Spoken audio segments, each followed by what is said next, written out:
Ray and Anne, you were at the planning committee meeting last week. You don't see many members of the public at planning meetings, so why do you attend? Well, because we're interested in the development of the borough, and in fact last week there were quite considerable members of the public there, and they were interested on a particular item that was on the planning.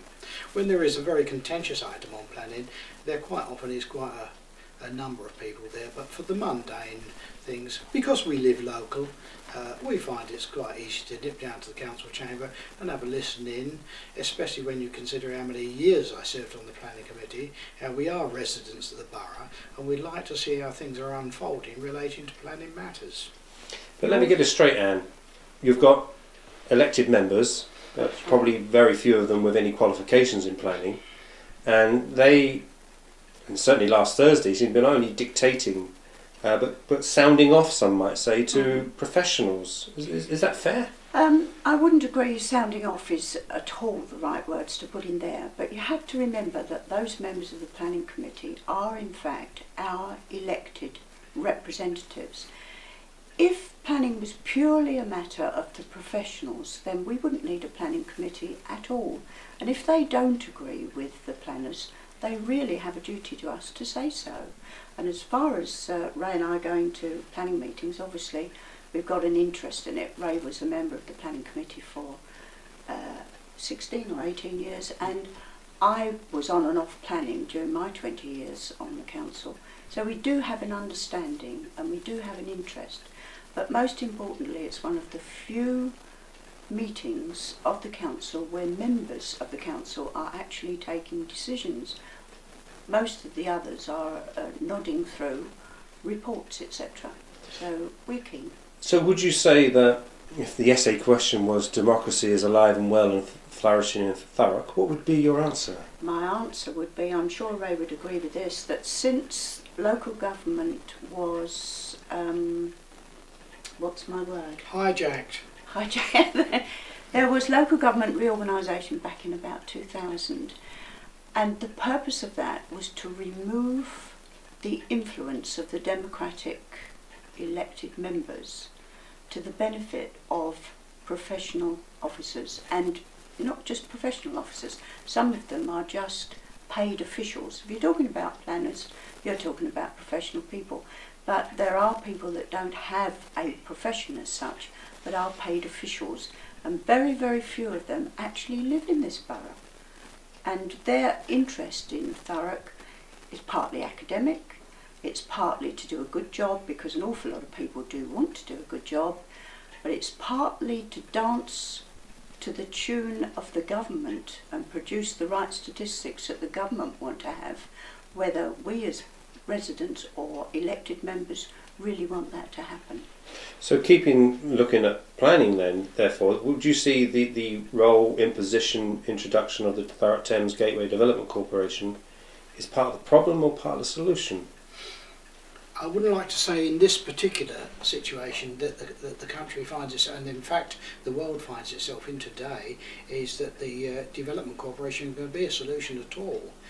They've just produced a projection of what they want to do for Central Groves, the shopping centre. All very admirable. None of it in any great detail, but quite admirable. But really, you must ask yourself in this present economic light whether it's ever going to go ahead. What we've seen from the Development Corporation at this particular time is masses of flats and high-rise buildings, and they were there brought in and elected and pushed through government, or got pushed through Parliament to regenerate the borough of Thurrock. I don't see any real regeneration of the borough of Thurrock at this particular time. So that is my view of the Development Corporation. They've got massive powers of compulsory purchase, and they're a law unto themselves when it comes to planning matters, albeit that the Thurrock Council planners do have some input into their opinion of what's going on.